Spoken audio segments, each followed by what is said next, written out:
I welcome you all on this occasion of the 6th C. Meenakshi Memorial Lecture, which will be delivered by Dr. T.S. Ravishankar on history of Vedic rituals and practices through the prism of epigraphical sources. Let me first tell you briefly about Dr. C. Meenakshi, in whose memory this lecture series has been instituted. Dr. Kadambi Meenakshi. Dr. Kadambi Meenakshi was assistant professor of history at the Maharani's College, Mysore University. She was the first lady to take the MA degree of the Madras University. Her investigation on the administration and social life under the Pallavas earned for her the PhD degree, a distinction she was again the first to receive from the Madras University. Her dissertation was later published in the book form, and it was well received by the scholars.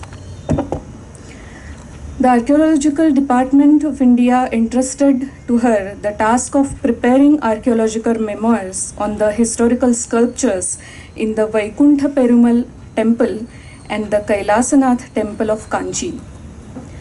Unfortunately, before the results of her researches could be published, she passed away at the young age of just 34.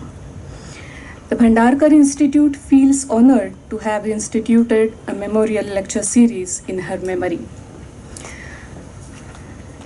May I now take this opportunity to introduce Dr. T.S. Ravishankar, today's speaker. Dr. T.S. Ravishankar has served for more than 30 decades 3 decades, 30 years, the epigraphy branch of the ASI, Archaeological Survey of India, and he retired as the director of that branch.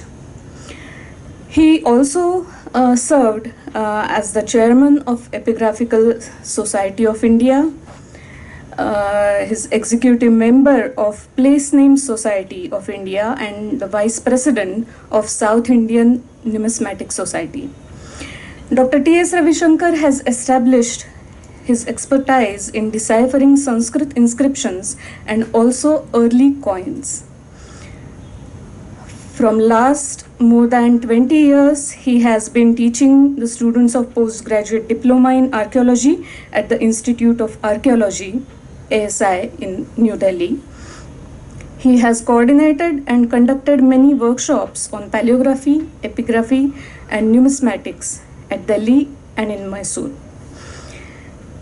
He also visited Baku, the capital of Azerbaijan, for study of Nagari inscriptions available in that country under the Cultural Exchange Program of Government of India. We are really honored to have him here as a speaker of this 6th C. Meenakshi Memorial Lecture. He will be speaking on the topic related with Vedic rituals and epigraphic sources. May I now request Professor Ganesh Umakant Thite, a well-known Vedic scholar, to felicitate our today's guest.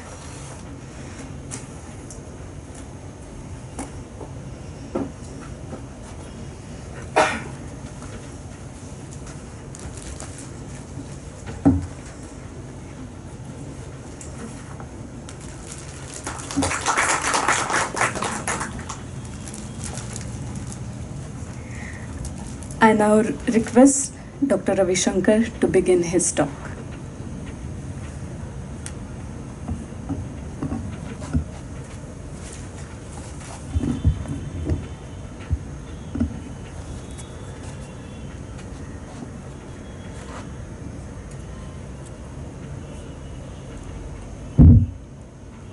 Learned audience,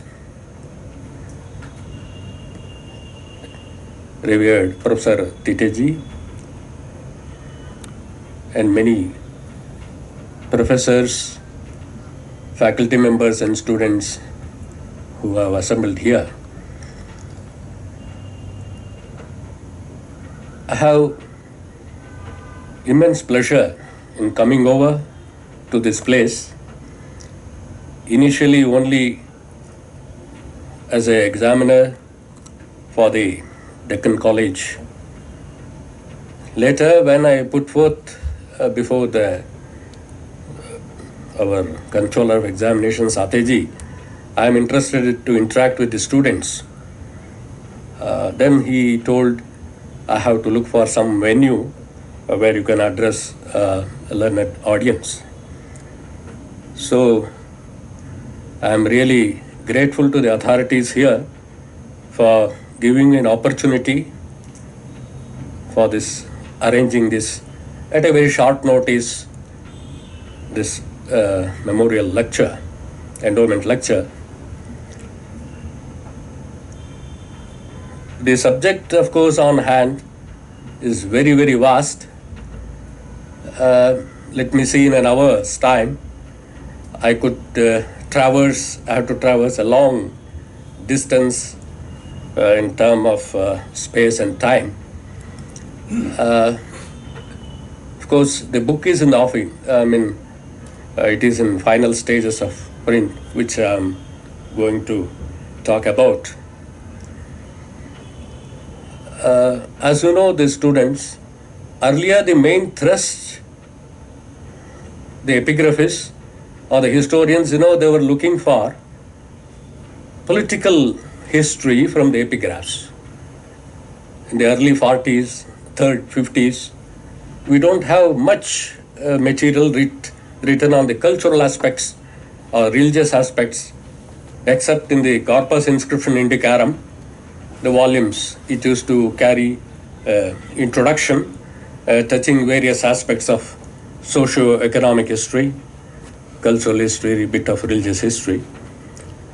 But still I find more emphasis was on the political history. But I feel we have to explore and show the students of epigraphy. Epigraphs hold a lot more from the cultural end. Even religion, okay, they have on Buddhism, Jainism, there are a lot written on that. But when I look at the aspect of connected with Vedic rituals, not much material. In the sense, there are many epigraphs, but have to examine closely to sift the material from the epigraphs, maybe eulogy, maybe copperplate inscription, stone inscriptions. There are inscriptions to cite, like a Naganika inscription. It's an inscription which is directly connected with the performance of rituals, sacrifices, and the number of dakshinas given, and so many aspects connected with that. But like that, we don't have many inscriptions. Perhaps in the course of time, I will refer to that. Near Sonda, there is an inscription, altar. A person conducting the Somayaga for many days, and you find the altar depiction on the inscription itself. It's very unique. Garhapatya, Dakshinayana, all the fire, altars are and the Vedic platform also depicted. It's a rarest to the rare, though of course belong to the 17th century. It's a Kannada inscription. I will show that. So like that, there are inscriptions very rare to find have full bearing on the sacrifice and like that. Barring that, one set of Yupa inscriptions are there. Are more than 16, 17 inscriptions are there, particularly bordering UP and Rajasthan. And according to me, why they are concentrated? That is the Aryavarta. The earlier days, from there it diffused to rest of India. That is the heart, where the Vedic rituals and this one continued. That's why we have a large number of inscriptions, Yupa inscription, collected, concentrated in that region. Now preserved in different museums perhaps, and they are the direct inscription. As you know, the earlier Yupa made of wooden with all specifications, they were made, like for Ashwamedha sacrifice, for so many other sacrifices it was there.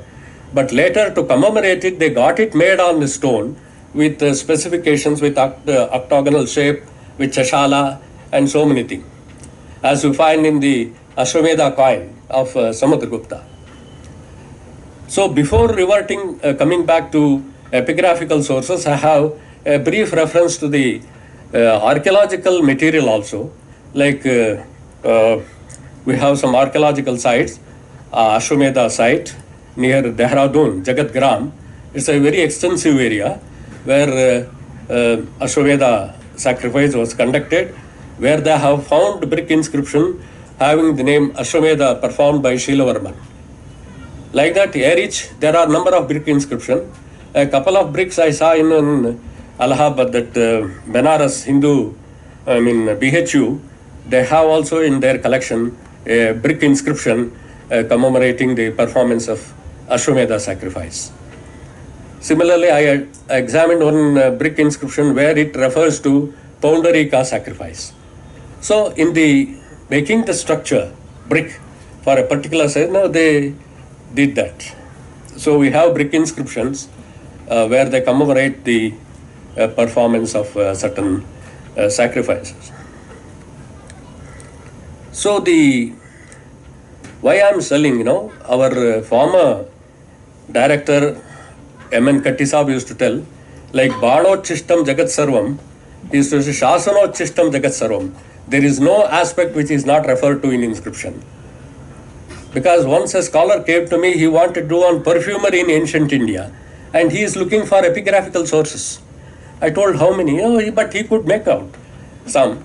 So my intention is, don't look for already constructing the political history of a particular king or all. It is already well established. You re-examine, go back to the earlier examined inscription from the point of cultural history. You may get more. Even last time I presented a paper on Buddhist religion and the Buddhist philosophy. There is a subtle difference. When we speak of the Buddhist texts, we are giving a perfect chronological framework for the development origin. Even the Vedic ritual, the epigraphs are very good, right from Dhanadeva, this Naganika inscriptions are even earlier. We can trace the evolution of the Vedic religion. Give a source from the beginning, how it developed in Pauranic time, during Gupta time, how we can track the development of the Vedic religion or any religion. So epigraphs give a perfect little chronological framework. Otherwise, we have got many literary works. But to give a chronological framework, epigraphs are dated inscriptions are very essential. It gives a very clear picture. So I request students to take up such areas. Still they can see and bring to light many more. Because, for example, a Dhoni, for example, he gives 3 generations. How his son was there, father was there, what are the qualifications he had, whether he belonged to Chaturvidya or Trividya, or what are his proficiency in performing Vedic sacrifices. Such details come. Normally we tend to ignore what is the qualification, that we don't take much into cognizance. But when we take up a study like this, we tend to look for minute details that are recorded in inscriptions. So this is important, because otherwise you don't get it. Eulogy, but there are so many eulogies coming, how the sacrifice was performed, and these details are there. But only when we closely examine and we have to sift, we have to separate, then only we will get to know about these aspects. So, as I said, one of the less charted part to understand and appreciate Vedic is epigraphical source. I have not, earlier I was bound by some time, but later I took from 3rd century BC to late medieval period, because material is not that much, and otherwise one concept is, Whether you go prehistoric or archaeological, there is a continuity. One thing we can establish, the Vedic tradition, what you see even in Harappan site, some Kalibanga, others, they have fire altars we have. So that architectural, I mean that we have archaeological sites, and later we have written epigraphical records. It shows the continuity, how the Vedic tradition flowed, unbroken tradition. For Ashwamedha sacrifice, there are many records. It only proves there is a continuity, even the late medieval period also, with some changes. Because Samudragupta record said Chirotsanna, that he revived that Ashwamedha sacrifice which was performed earlier. Probably in terms of content and expansion, he made it little this one. Earlier, which was to run for many days, years, they made it in a different fashion. So we have many epigraphs. So it reflects social, economic, religious condition and many aspects connected with the cultural history. Thus here I have made an attempt to trace this one. So as you know, Vedic rituals are there, but with the emergence of Buddhism, the Vedic tradition, rites and ritual, they received a setback and was relegated to the background. Some of the kings who championed the cause of Buddhism discouraged the practice of Vedic rituals and rites as it involved the sacrifice of animals, and even some of the edicts of Ashoka, how he limited this much peacock only to be used. So such injunctions you find in earlier even Ashokan rock edicts too, because he didn't encourage this Vedic this one. So before I come to epigraphical evidences, we will, as a precursor, we should try to look at the discovery of some of the Indus seals, sacrificial altars, fire pits at Harappa, Lothal and Kalibangan stands testimony to the fact that Vedic rituals and practices were in existence as early as 3000 BC and beyond, and affords a glimpse of the unbroken Vedic tradition which made a beginning from the Vedic times and continued uninterrupted in the subsequent centuries. So this, I am unable to illustrate many of the things which I would like to take care when I print the volume. This cylindrical seal, Harappa has a brazier of fire altar motif from which flames are shown emerging. The performance of sacrifice by the Harappans are indicated by the discovery of these sacrificial altars at Lothal and Kalibangan.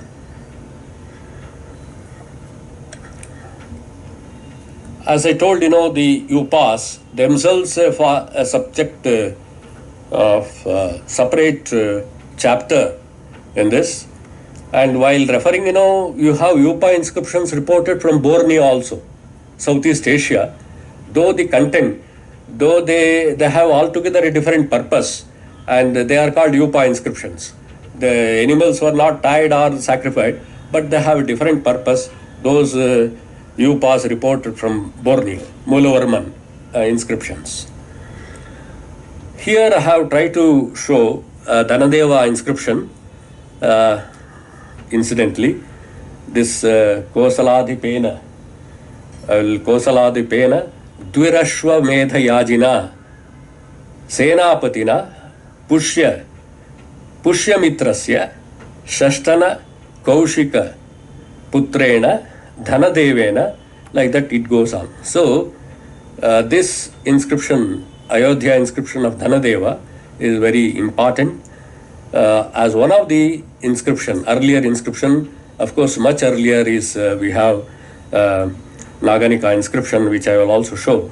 This is one inscription which I could personally see when I was taking part in the Ayodhya excavation.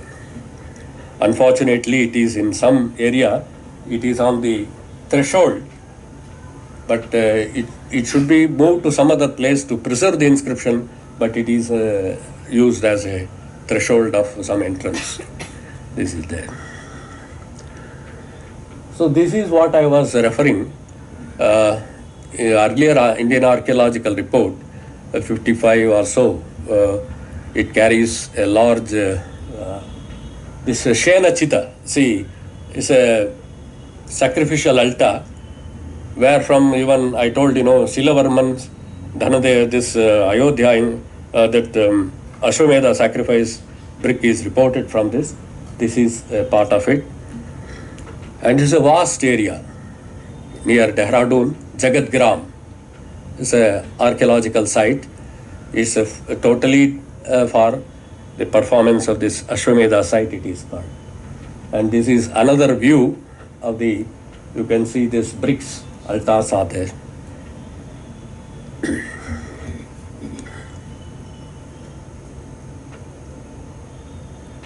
So this, just earlier in my introduction I was referring, Sonda, of course in terms I have coming to a very late phase, but this is very important. In the entire gamut of epigraphical studies so far made, a unique commemorative inscription belonging to 17th century AD depicting a sacrificial altar have been found from Sonda, Sirasi Taluk, North Kannada district, Karnataka. It commemorates the completion of a sacrifice which was caused to be performed by Sarvagnya Saraswati, a pontiff. From the duration of performed mentioned, it appears to have been a Somayaga which runs for several days. The four figures depicted on the tablet stands for Vedi, three sacrifices known as Garhpatya, Dakshina and Ahavaniya. This is the, you see the altar. I couldn't take a very good photograph. It is in Epigraphy Indica, well edited. You can see the Vedi and the three altars surrounding it. Garhapatya, Ahavaniya and Dakshina. These are the three, and these are very beautiful. So far, no inscription we have found where there is a depiction like this, and the further followed by the commemoration. Who did all the way? He came from Varanasi, it is said. He came from north and performed the sacrifice in Sirasi. This is a very unique inscription. Coming to, I could not use many of the numismatic, and students of numismatics and archaeology, the Ashwamedha commemorate coins, is very important.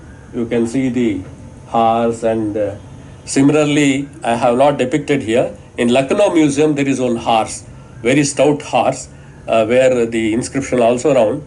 It is very comparable to this, what is seen on this depicted on the coin. And you see the cloth that is artistically done, it is going on. Another also you see, earlier there are many Sangam age coins where horse is depicted with a yupa and a railing and something is there. Here it is, you can see, Samudragupta conducted Ashwamedha sacrifice, which was very elaborate and extensive, bristled with lot of complex ritual. Chirotsanna Ashwamedha Aharta. This is what the term, it occurs in the Allahabad Prashasti. So this in various ways, Bhandarkar and others, they have elaborated, and you can, when you look into the introduction of the CI volume, revised volume, you get a very extensive note on this aspect. This is also earlier coin. You can see a tree, a sort of thing in the railing, and the horse and Ujjain symbol. Like this, there are many early coins which we can slowly relate it to the Ashwamedha, and they try to commemorate it with the help of the coins. So, when you refer Ashwamedha type coins, which occupies a unique place in the history of numismatics, it is understood from sacred texts that each of the four priests were given 1,000 golden shatamanas as honorariums. The Ashwamedha coins were probably first intended to be given as dakshina on the occasion of horse sacrifice. Later on, they were issued to the public as well probably to commemorate the successful completion of the event. So that is the Ashwamedha variety coin which I showed earlier. And this is again another coin where a horse is depicted, and other obverse is not very distinct, but somehow we can relate it to the Ashwamedha type of early Pandya coins.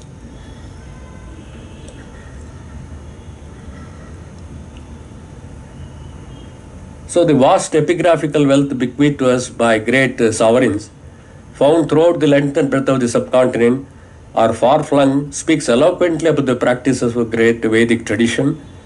They bear testimony to the survival of the Vedic rituals and practices even after the Vedic period, and proves beyond doubt that they were living tradition which continued to sway all over India.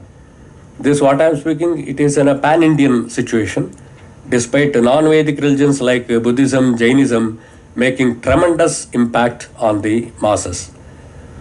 Some of the Prashastis eloquently eulogize the Vedic sacrifice performed by the king and Vedic tradition upheld by them.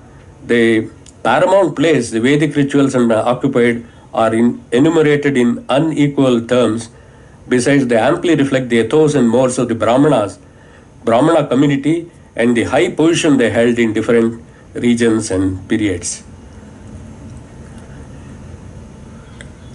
See, in most of the eulogies, I would like to see the reverberation of the Vedic chants and the sacrificial fire just arising and the peacocks surrounding. They presume to be dense clouds, and as though so such a beautiful eulogy, I mean, that you find in most of the Prashastis. I could say at least some more than 20 to such eulogies in early inscription.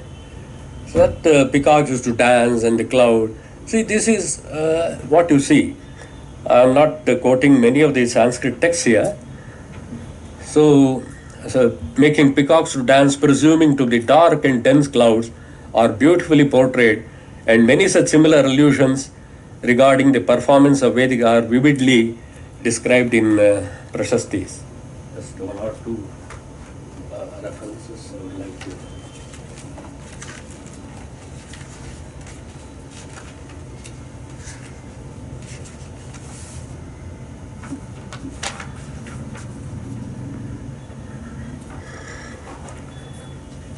See, this is about the chanting of the Sama and Rig Yajurvedas.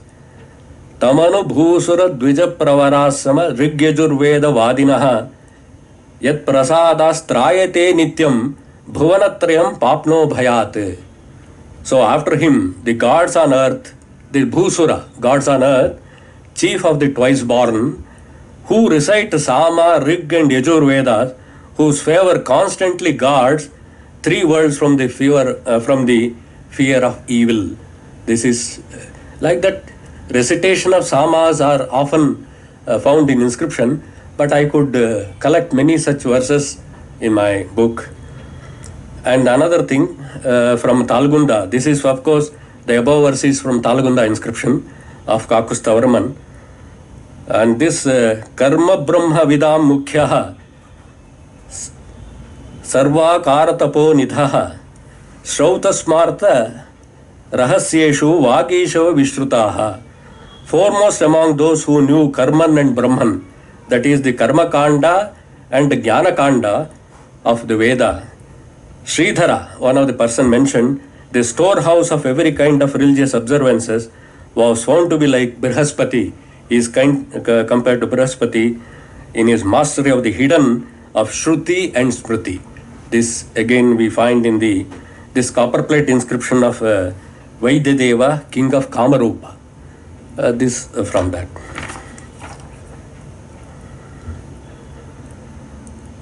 Another Nitya Karnanaya Shashva Vatubir Patubir Grihe Veda Shastrani Edamni Patanti Shuka Sarikaha.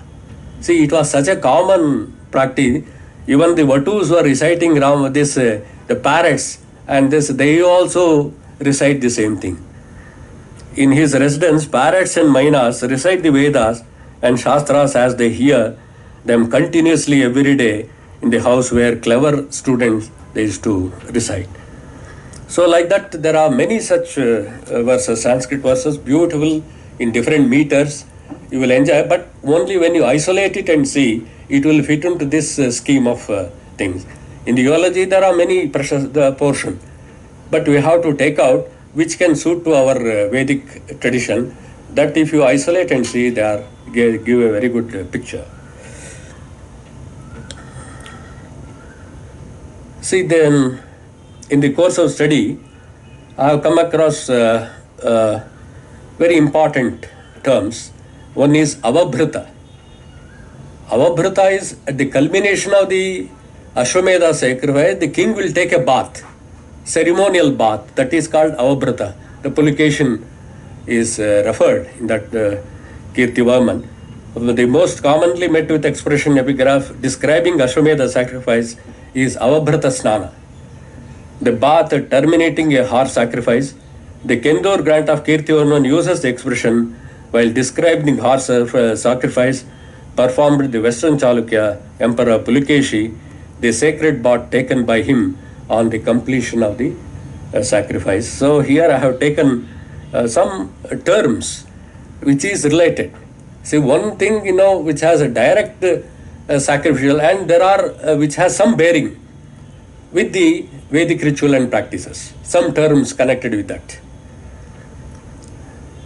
Similarly, a record belonging to the reign of Mahashiv Gupta of 8th century from Sirpur, Madhya Pradesh, while making a grant to the Brahmanas versed in 3 Vedas, stipulated that the grant in question should be enjoyed by their successor after the death of the Donis only if certain conditions are satisfied. He should be an Apittaka. When I look for dictionary, they say a person with a clean mouth, Apittaka, which means their mouth should be clean.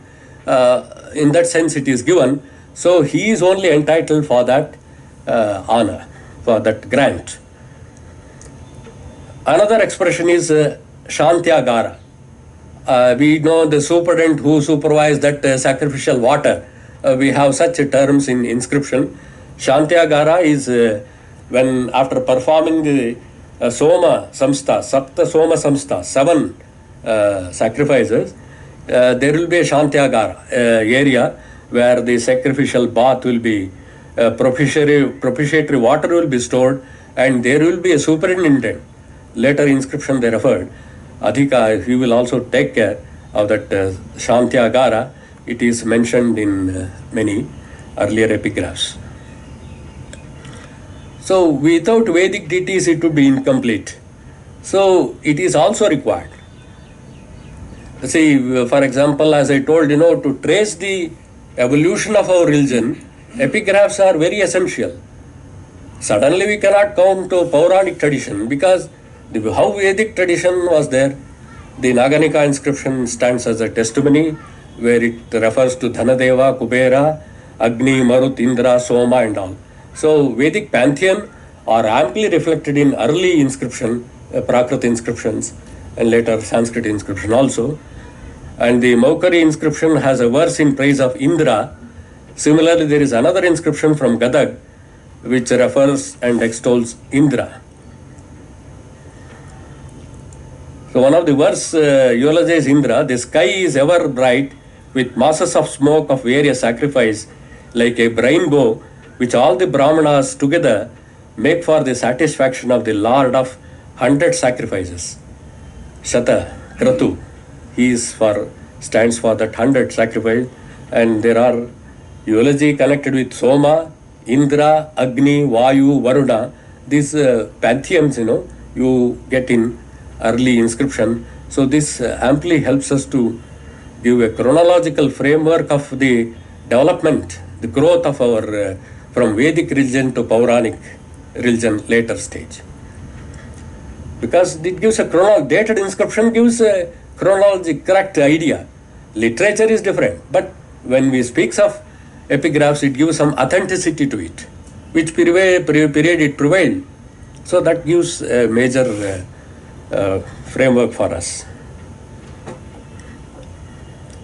Needless to say that most of the made Brahmanas were proficient in, I told, when you look for the Dhonis and their qualifications, this is very important.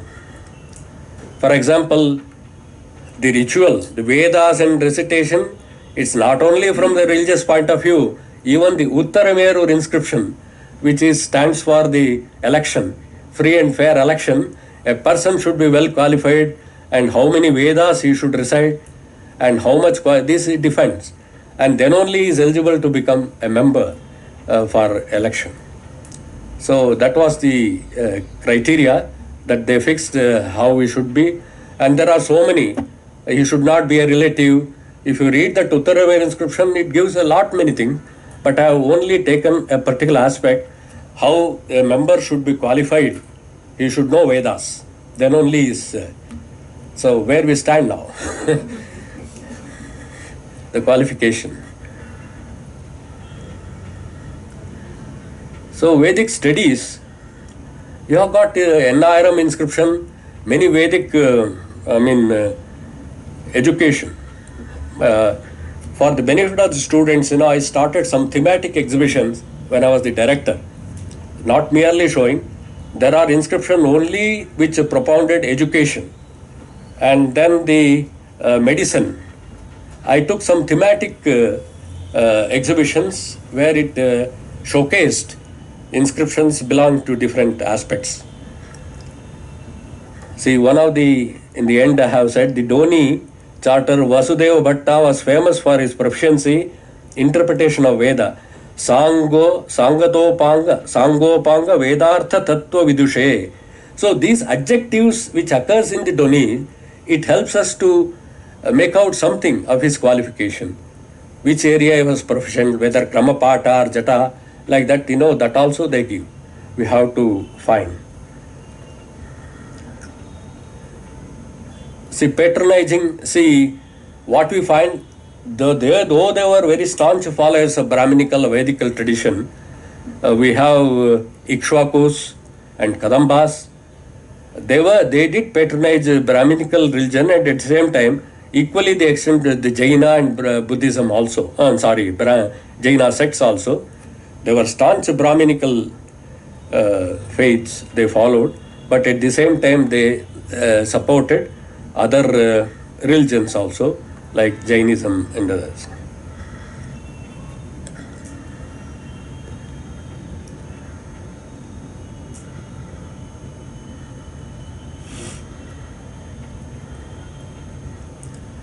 See, this extraordinary work, for especially two aspects. One, to know the evolution of the Brahmi numeral, or the Satanika, the Naganika inscription is exceptionally great, especially for, unfortunately, due to this fragmentary nature, we lost many of the very, very valuable information stored in Nanaghat inscription of Naganika. But it's very important, one of the earliest inscription where the equal position, Naganika, husband along with her, she performs the sacrifice. So the role, both had equal right in the performance of the sacrifice, which is upheld in this, where husband and wife, the king and the queen, they had equal part in the participation of the Vedic rituals. It's not the king alone, queen also to be part of it. It is there.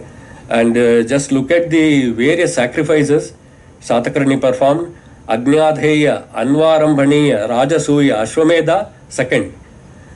Sapta Dashatiratra, Bhagala Dashatiratra, Gargatiratra, Gavamanayana, Aptoryama, Angira Samanayana, Shatatiratra, Angira Shatatiratra, Chandopamana, like that. There are Trayodasharatra, like that. So many, it provides a number of sacrifices performed, and the dakshinas given, how many horses, how many elephants. It terms, everything is very clearly stated. I think none in the later period we have such an inscription where all such details are recorded. So again I told earlier, this Sarvatata, Dhanadeva record, which again we have another inscription coming from Vadagaon Madhavpur memorial pillar inscription. It records the erection of a pillar in memory of one Someshas, who belonged to the Kashyapa Gotra and Katashaka, hailed from Saketa. He came from that region, performed 80 Vedic sacrifices, not one or two, 80, including Vajapeya and many wish-fulfilling rites. Here you can look the major sacrifices and the small ritual like Pancha, I will tell you later, some small rites.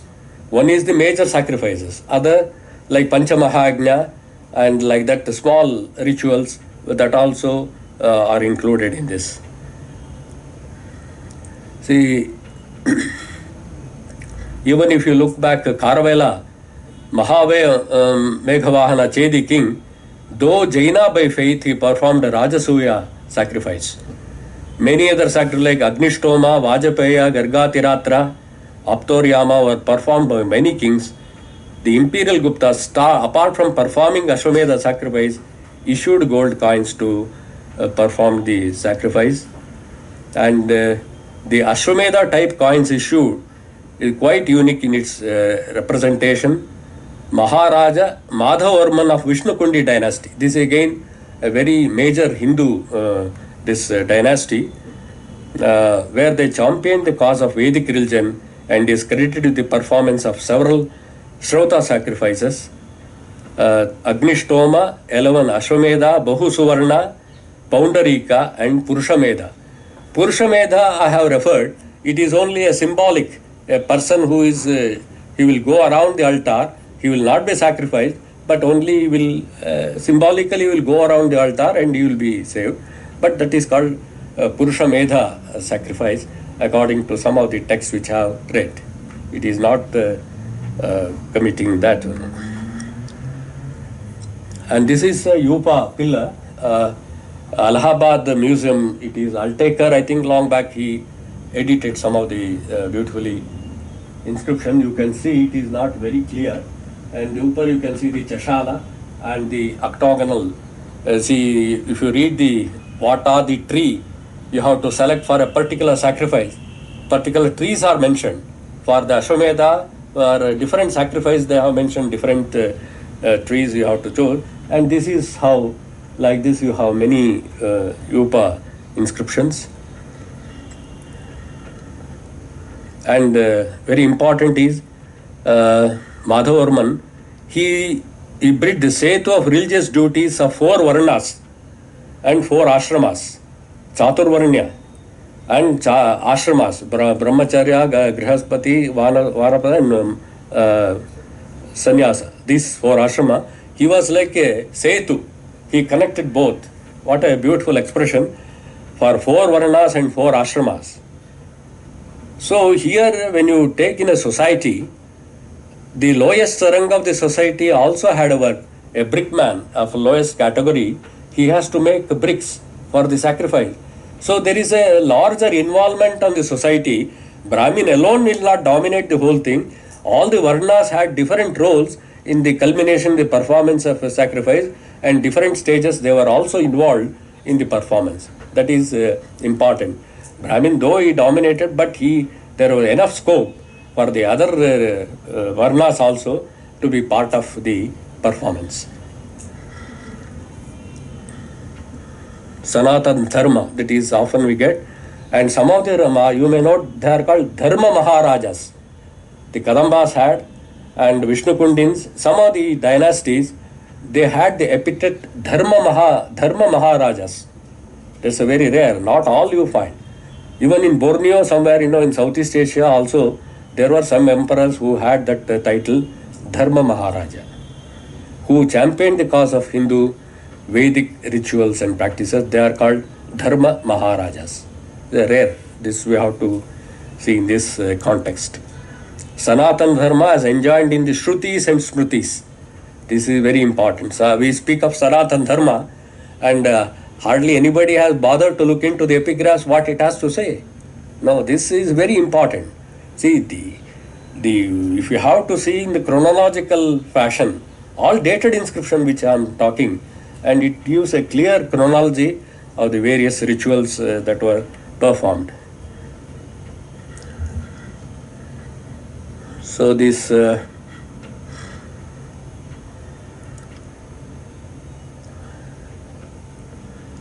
skip some portion. Again, beside the performance of Shrauta sacrifice, the epigraph refers to performance of Chaturmasya. This is important. These rituals also equally important as the major sacrifices are. And new and full moon day, new and full moon sacrifices, because when I speak about the, I will mention, not now, a Kakatiya record belonging to the Rudraamba, one Vidhana is the performance of Chaturmasya sacrifices he performed. There are some inscriptions which reveal the Vedic rituals according to Maharaja Nandivarman of the Salankayana dynasty. He registered the grant of village and Agrara to Chaturvejya Rathakara. By caste he is a Rathakara, as Karna was. He belonged to that community, Rathakara. That was a distinct little lawyer, and they were also entitled, and they were allowed to perform certain sacrifices, which forms a lower category. Rathakara caste. This is mentioned in the Nandivarman inscription, is a very important piece of information.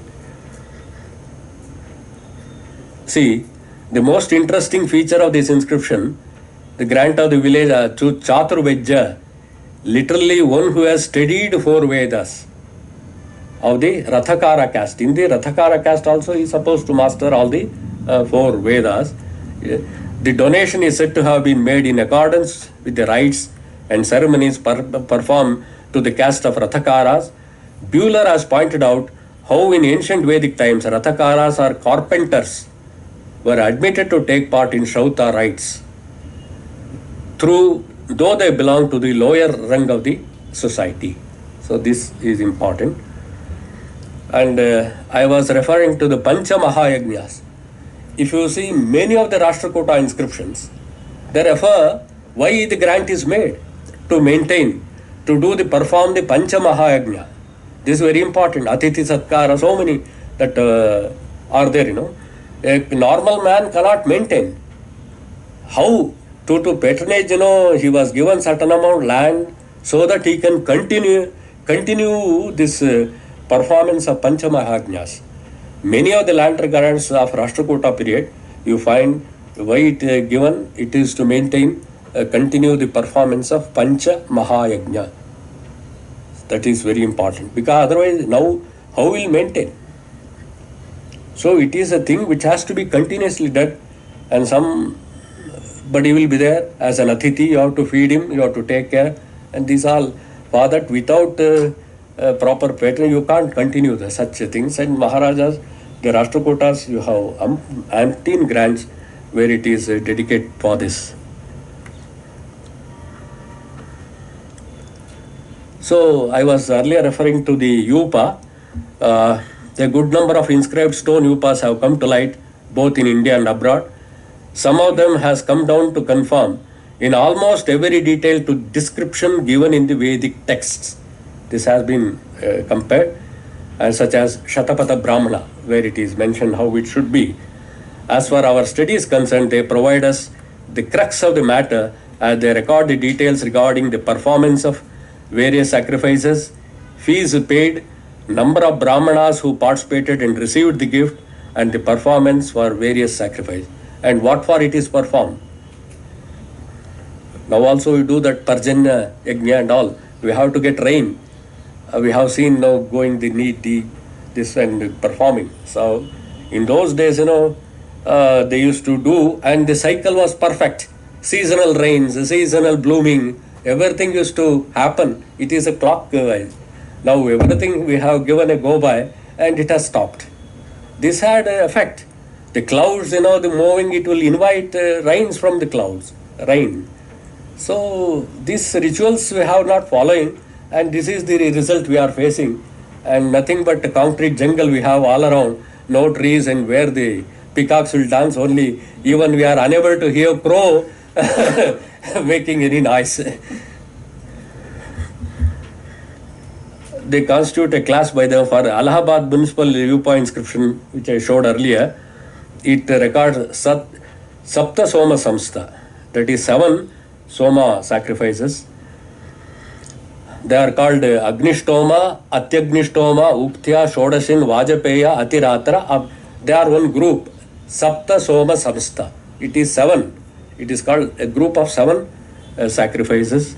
Thus, viewpoints constitute the most valuable source for this. I have made a comparative, submitted long back an article of UPA study of from Borneo and this long back, but I don't know whether it's going to be published or not. Some years before I gave. A set of UPAs which has come to light from Borneo belongs to the illustrious Mulavarman, who performed Vedic sacrifices like Bahu Suvarna. So this about the dakshinas which I kept telling, and how many for example Agnyadheya. For the performance Agnyadheya, 12 cows were given along with 1 horse. So I have not gone into the Shrauta verse where the number of specified dakshina given is correct or not. We have to tally, because mostly it may be so. Otherwise, for Anvaramane it is mentioned 1100 cows to be given. See, in those days, wealth used to be measured by cattle. It used to have cattle. That was the major wealth in past. So, as a major dakshina, they used to give cows. And here for Anvarambaniya sacrifice, they have specified 1100 cows and 10 elephants. Like this, many are mentioned in the inscription. This is the Nanaghat. I think many of you here might have seen how the original inscription looked like. One above is from the estampage and the another is the original inscription. It's in a very bad shape. Most of the portions have gone off, but it's very precious inscription.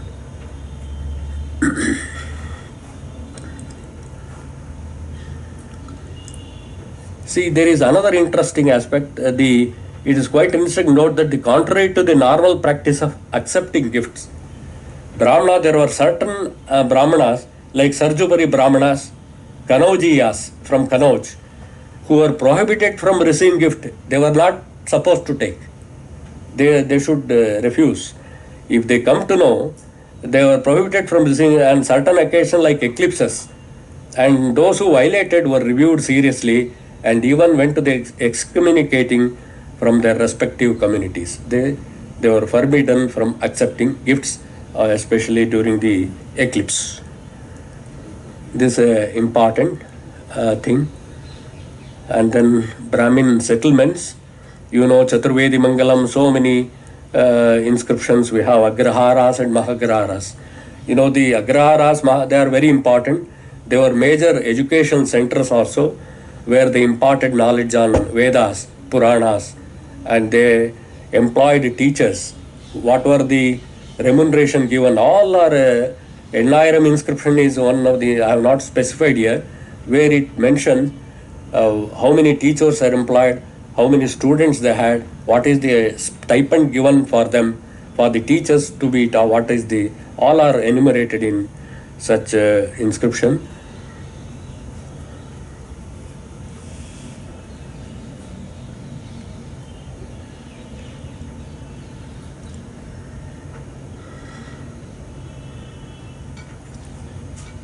So there is one inscription, further a village for the maintenance, one who expounds grammar, Mimamsa, Vedanta, teachers of Rigveda, Yajurveda, and singer of Samans. Another record belonged to the reign of Bhima II. The same dynasty records that the field was Akaluman to a student who was well versed in Kramapatha, like Jatha, like this Kramapatha, he was given land grant. So that we get the Donis, their proficiency, which area they have specialized, you come to know through the inscription. The exist Nagara and Maga Brahmanas, very important, are known through epigraphs. They are eulogized in inscription as custodians and guardians of Vedic culture. Maga, that is the worshippers of sun, the have come. And Vadnagar inscription of Kumarapala, ours to Nagara Brahmanas as the performers of Vedic sacrifices. This is a very important inscription. And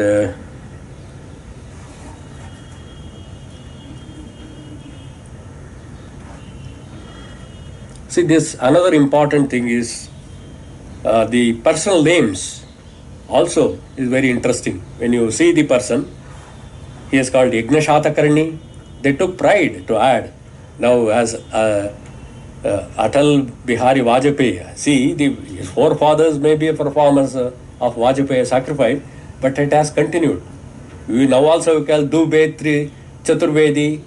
So, not that you are there, your predecessors must have professed Triveda, Chaturveda, like that. It is there. And the names, Yagnashatakarni, Yajnavarman, Yajnavati, Yajna Dohana Bhatta, Yajna Murti Bhatta. See, they took pride in adding Yajna. See, these staunch followers, they took pride in adding, and Somayajin is a common. And this one, and many such names. When you examine the names of the Dhonis, you have the mainly as a prefix, the names having Yajna or such, and the Somayajin as a suffix also. So, study of Ursena records also on here. So, I was Dharma Maharaja was earlier referring to that.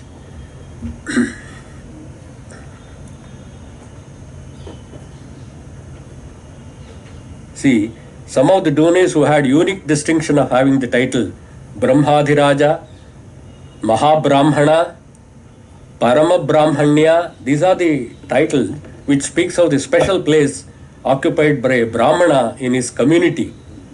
The titles like Chaturvidya Samanya, Dashangavid, see, is a this one, ours to the proficiency in the study of Vedas, Vedic lore, Makha Karma Dharma Nipunaha, Makha Karma Dharma Nipunaha, Sarva Kratu Yajin. These are the epithets we get in inscription. Sarva Kratu. Kratu is a small minor sacrifice. And Shat Karma Nirata, who has practiced the 6 duties adjoined like Adhyayana, Adhyapana. These are other 4s are there. Shat Karma. One should be engaged in performing 6 activities daily, mainly a Brahmana. Actually involved Parva Vedic sacrifice and rituals.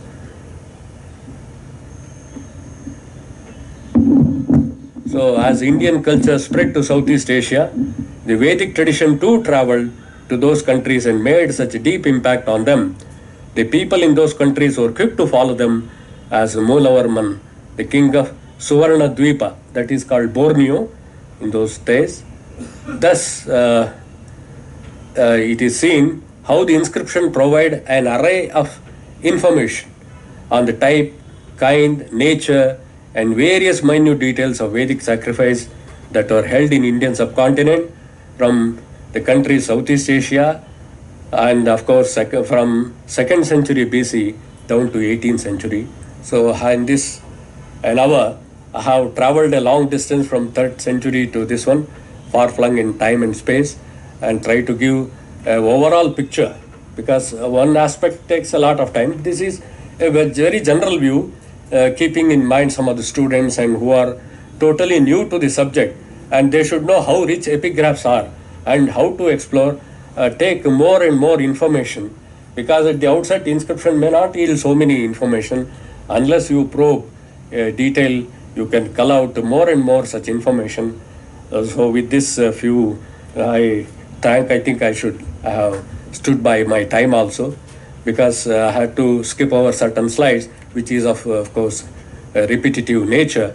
But I hope I have given a broad kaleidoscopic view of a panoramic view of how Vedic and tradition prevailed, and how Sanatana Dharma was the real sense followed in those days. This is, thank you very much.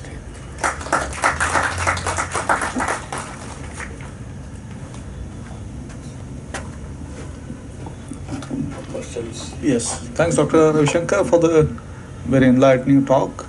And any questions, observations, etc. So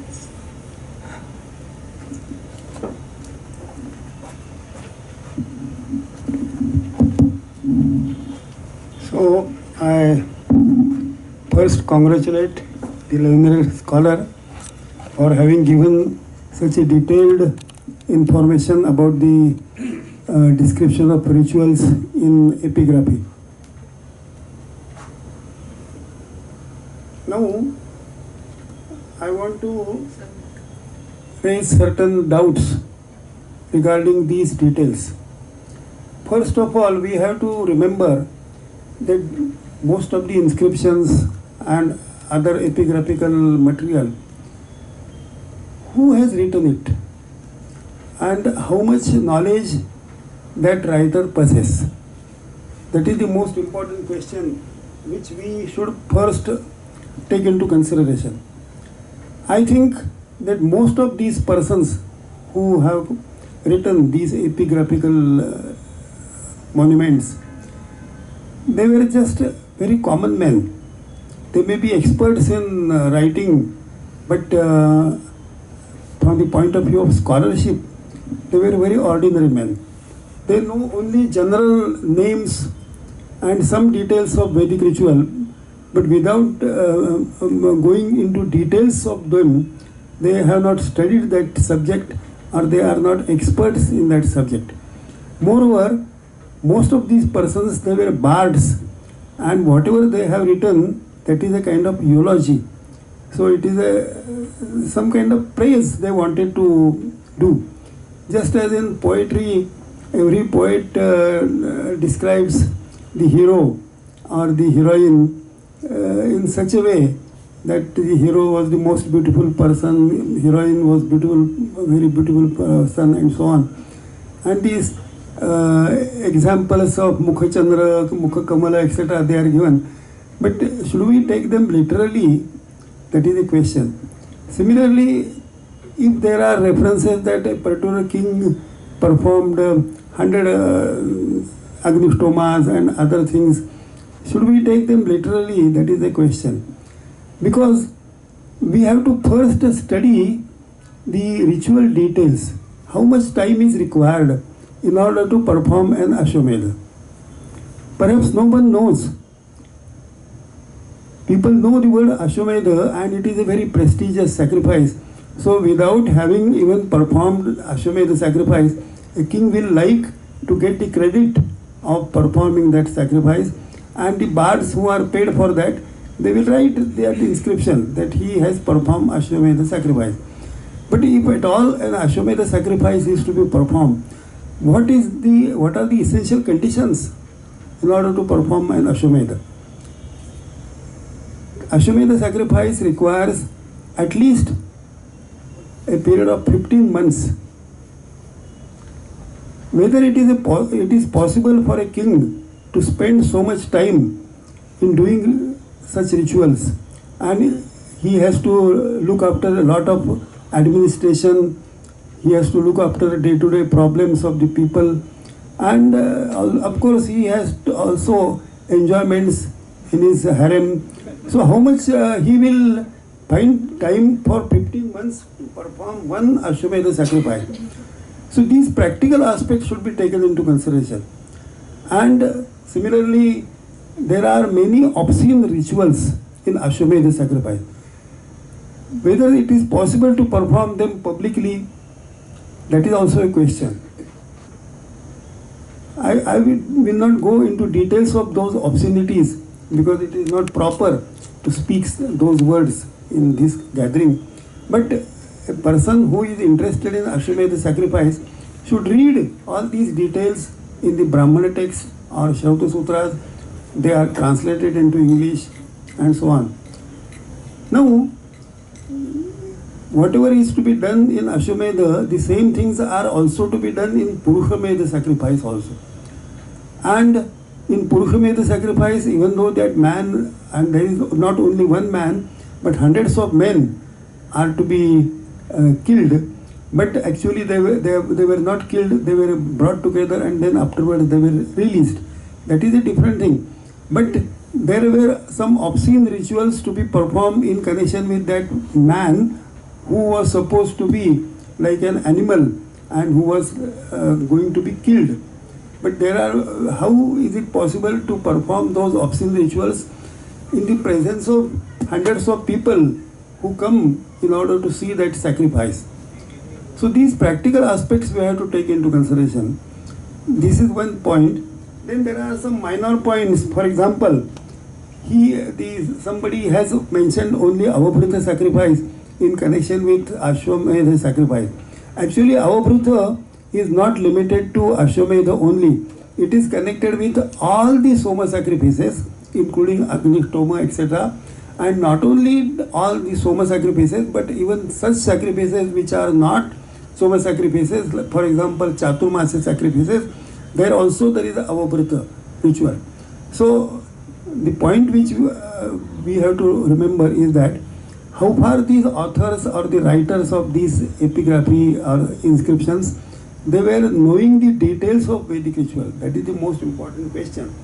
And the same is the case of Rajasuya sacrifice also. In order to perform one Rajasuya sacrifice, about a period of about 15 months is required. So whether a king is free enough to spend so much time, that we have to take into consideration. Of course, there are some other things which are comparatively minor, that is the details of other rituals. But I will not go into those details. But I will request you to publish this book, which you have almost completed, as early as possible, because that is a good source of knowing all the epigraphical details about the Vedic rituals, and then we can verify and check all these details and then form our opinions. Sacrifices like Agnyadheya, etc., they are comparatively very simple and easy. So it is not impossible from the point of view of a king to perform them. Even Pancha Mahayajnas, etc., they are also comparatively simple things. And he might have given some gifts in order to perform these things. That is also quite likely, and we can accept them. Many kings or even some rich people donate some temples also, just to have a lamp there every day. So the expenditure of oil, etc., that is being done. So such things are not very difficult and they can be trusted. But each and every point which is mentioned in the epigraphy may not be taken literally and should not be trusted. We have to examine all the practical aspects of them, and we have also to study the Vedic texts which give the details of these rituals, and then only accept these descriptions whether they are realistic or not. So that can be done after this book is published. So I am very much eagerly waiting to read your book, and I hope that it will be published in nearest most future, and we can do this work, and other students also will join this project. And I thank you very much for this very learned talk. So thank you again. A couple of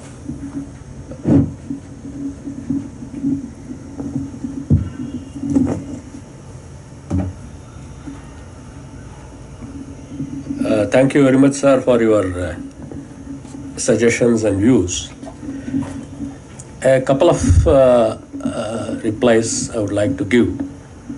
At least the Jagat Gram and the few brick inscription that have come from Erich and Poundarika, when they have performed, when you have huge Shainacheta and archaeological sites running to extensive region, the brick are engraved Ashwamedha.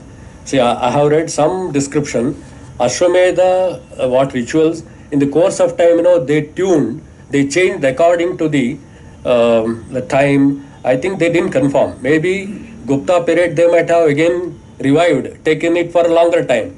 In the medieval period also in Rajasthan and all, they did Maharajas, they might have truncated, made it a little bit shorter version of the Ashwamedha. We don't know how because we don't get much details in the inscription.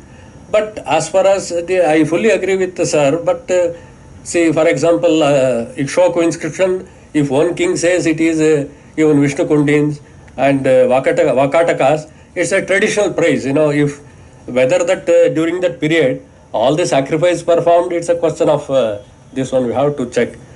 But the writer, see, when new inscription comes, the one is the composer of the record. He is a bard maybe, but all we can't take it as an eulogy. When given to a dhoni, it may be a fact. Or certain facts are also we have to sift. The material, what is eulogy, what is, we can't outrightly say it is an eulogy, or outright we can accept everything. But three, like Allahabad pillar inscription or Aihole pillar inscription, three persons are involved. One is the engraver, who methodically simply he will follow. Another, like Ravi Kirti, a famous poet, he cannot be an ordinary man who has the knowledge of the sacrifice or who knew the society of that time. Or the Samudragupta inscription, Aprashasti, or many of the copper plates who got, there is a engraver, writer, who is supposed to know the society, and outright, we cannot be a eulogy. There may be certain facts which reflects the society of that time. So, very rarely we find engraver directly coming to the picture. There is also a composer in most of the copper plates. And most of the larger prashastis, there is an engraver. He is supposed to be a master in Sanskrit, meters, and a eulogy, of course.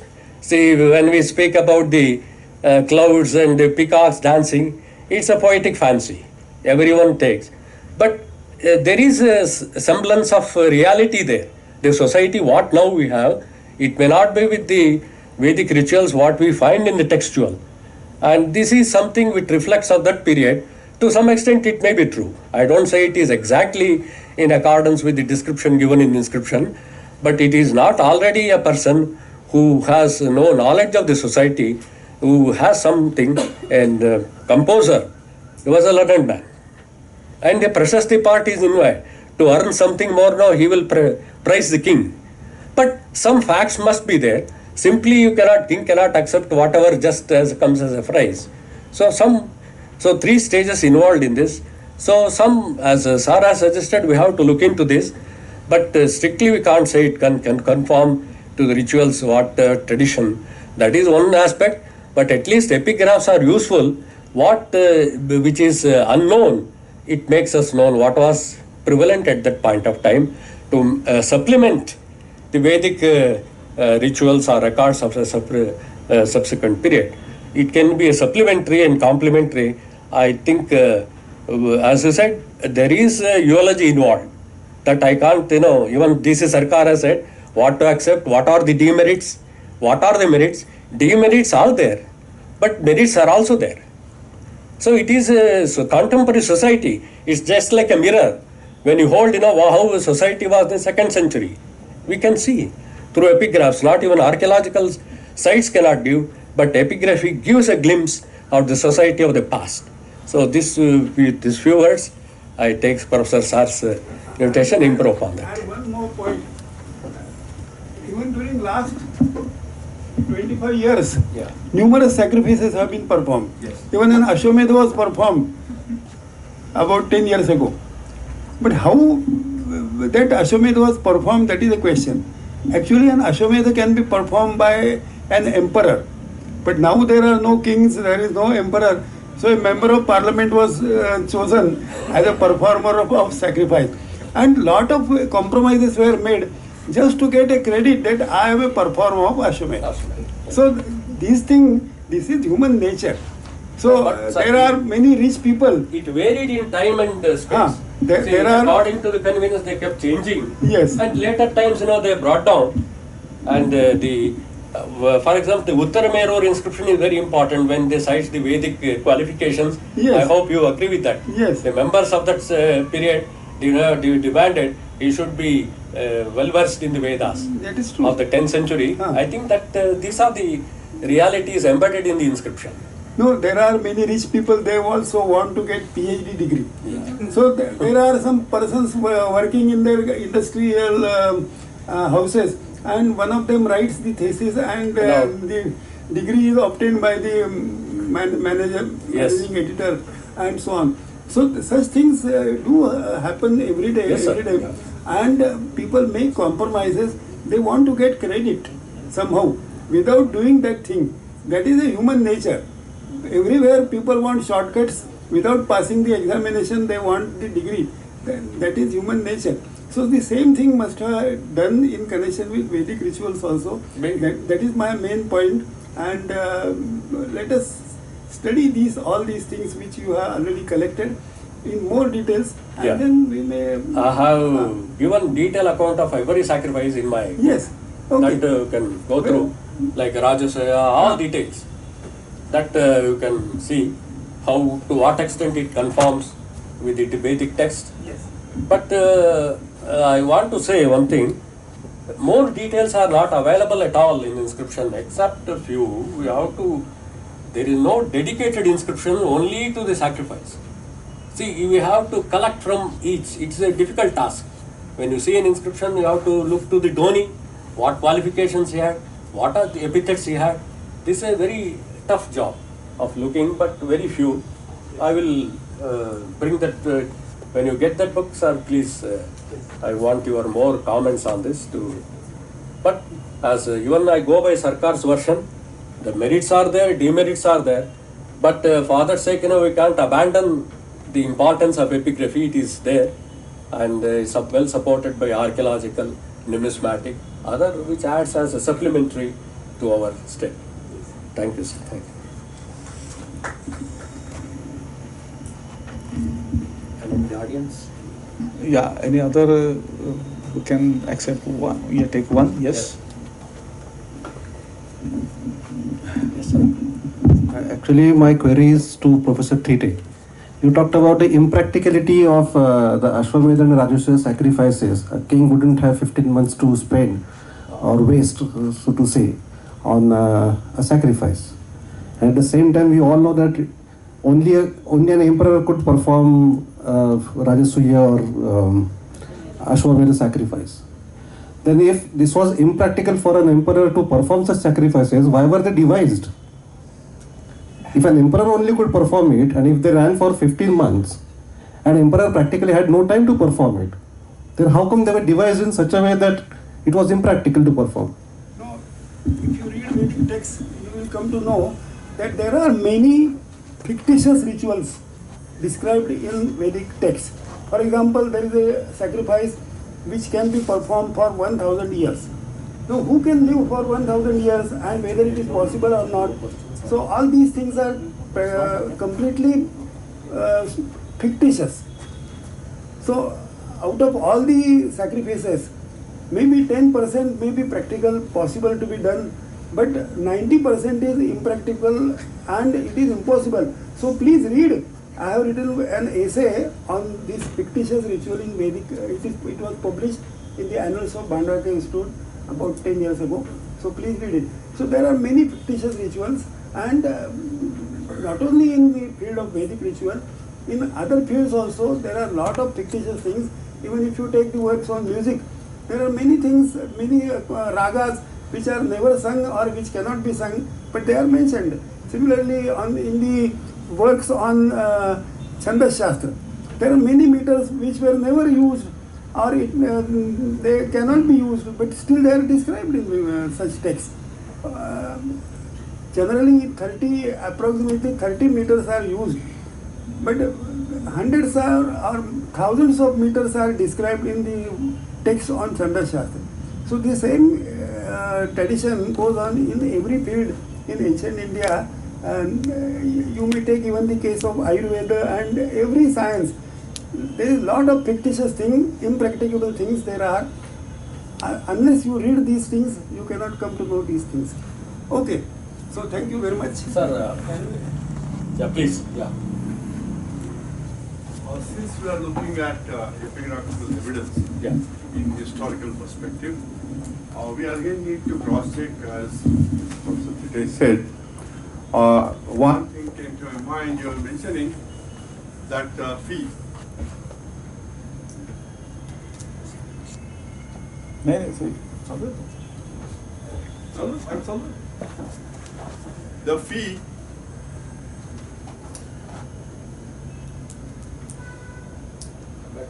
Oh, it's all right. I think I can speak a little loudly.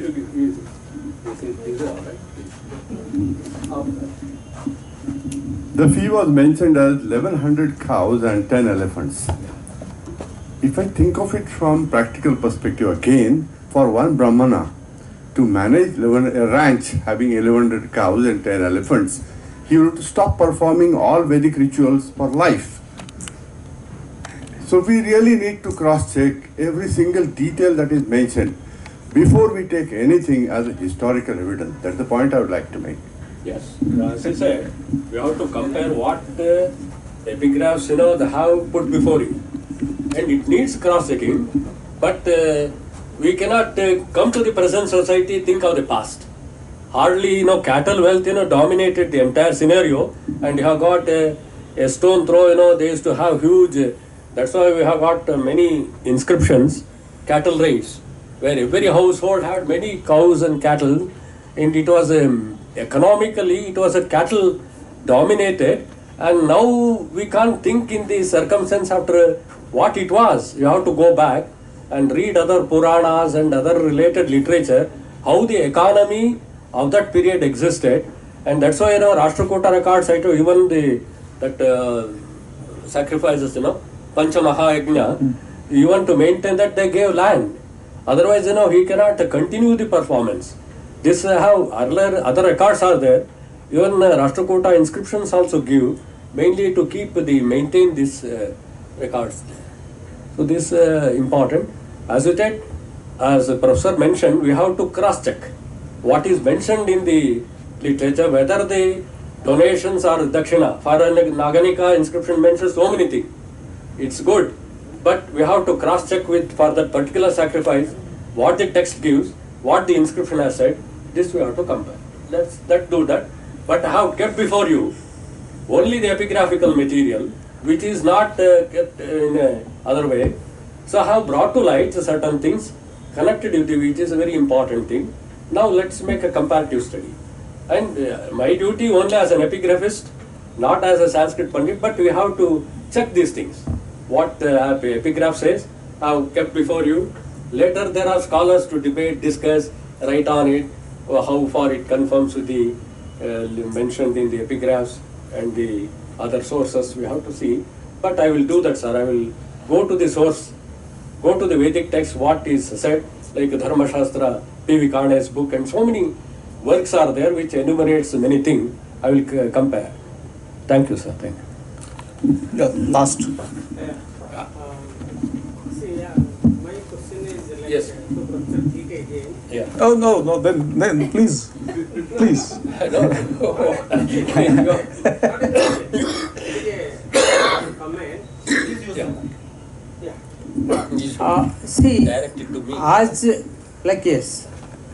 as he has already spoken that as much as we cannot say that everything is a fact in the sources that he has quoted, how much of the meaning that you have assigned to the rituals can be taken to be true?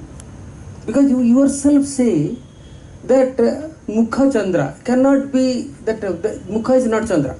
So similarly, how much of Ashwamedha sacrifice that you are assigning is true in the context of Ashwamedha sacrifice, because the way the modern interpreters of Ashwamedha sacrifice have interpreted Ashwamedha sacrifice, no king will go to humiliate his wife by observing or doing all that has been narrated, all that has been spoken in that Ashwamedha sacrifice.